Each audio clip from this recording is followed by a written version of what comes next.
Hey guys, it's Jeremy here with Majors Academy Dog Training and Rehabilitation.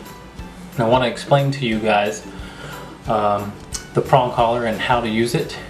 So this is part one of how to properly use the prong collar. And remember, the prong collar is used to communicate. It is not used to punish.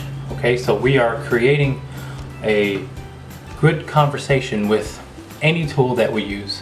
No tools that we use at Majors Academy Dog Training is for punishment. Okay, so this is the prong collar. The type of prong collar that we exclusively use is called Herm Springer. Okay, it's a German brand which you can find on Amazon or local specialty. Sometimes local pet stores might have them, but the big chains they don't carry this brand, and you want to stay away from the big brand prong collars because there's a big difference, and I'll explain why. First and foremost, if you can see it, the edges here are round, right? And so when you get into the PetSmart and whatnot, sometimes they'll have the prongs that are flat. You want to stay away from those. You want to keep them round, okay? So let's talk about how to use it or fit it properly. So first and foremost, all of the links are interchangeable. You want to create a snug fit, not super tight but not super loose. It should not be dangling.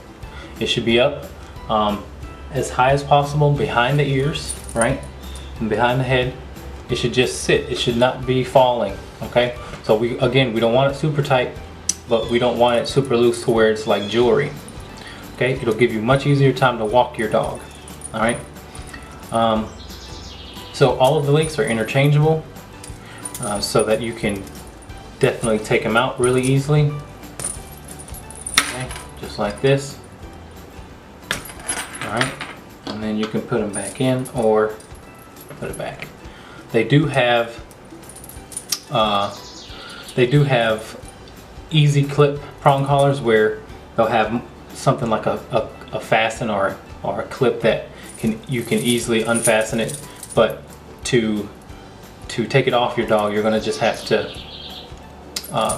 take the links out just like this and put it back on over his neck and put it back on that way.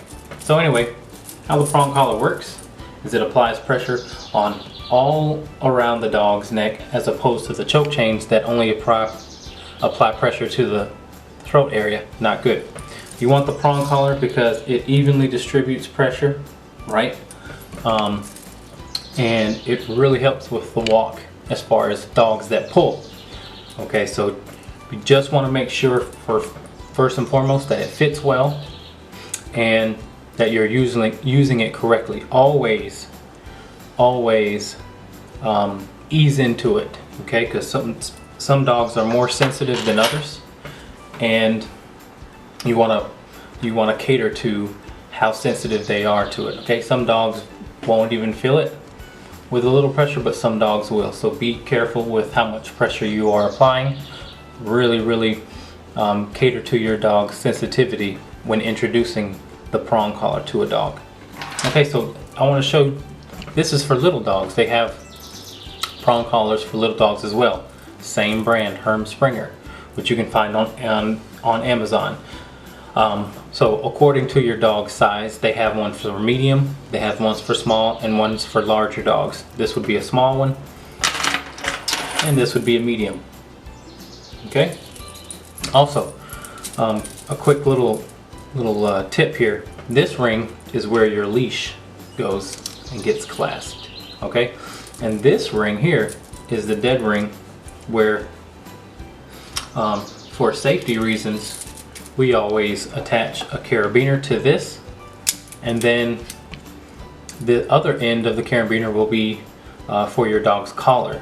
So just in case the prong collar fails, you don't lose your dog. Okay, so this would go to a flat regular collar with this tags on it, and this ring is for the actual leash. Okay, and it kind of works like this. You have her arm here. Okay, so the flat collar would be about right here. This would be attached to the flat collar. Okay, and here's would be your dog's head right here. All right, and when he starts to pull, he'll feel a little pressure. Okay, and then you release it. Okay, if you want to build a good conversation. A friend of mine, a really good friend of mine, always says that the prong collar, if introduced correctly and trained correctly, it should just be like a seat belt, right? So you want to have it on, but it's not always in use. So if a dog's healing really good, it's just hanging there, it's just on. But if a dog decides to pull or anything like that, then he starts to feel the pressure. Okay, so you want to educate your dog properly.